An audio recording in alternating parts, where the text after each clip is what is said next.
नमस्कार सर्वांना. आज आपण बघूया हिरव्या मिरचीचं झटपट लोणचं. मी इथे 250 ग्रॅम जाड हिरव्या मिरच्या घेतल्या आहेत.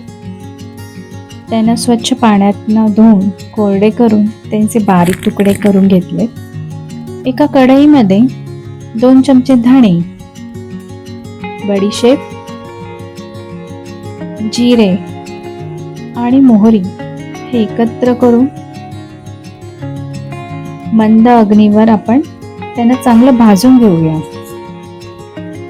भाजून घेतलेलं हे मिश्रण आपण मिक्सरमध्ये बारीक करून घेऊया. जास्त बारीक नाही करायचं, थोडंसं जाडसर ठेवूया आपण. आता एका कढईत अर्धी वाटी तेल घेऊया आणि ते गरम करून थंड करायला ठेवूया. बारीक केलेल्या मिरच्यांमध्ये आपण बारीक केलेले मिश्रण, अर्धा चमचा हळद, अर्धा चमचा हिंग आणि 2 ते 3 चमचे मीठ. मीठ थोडं जास्तच लागतं लोणच्यामध्ये.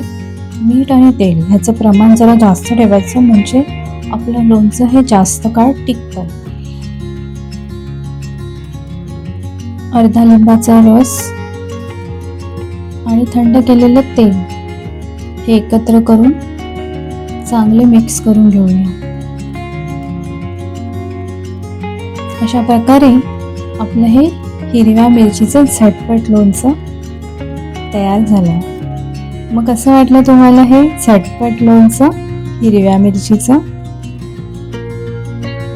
तुम्हाला ही रेसिपी आवडली असेल तर लाईक करा, शेअर करा आणि सबस्क्राईब करा.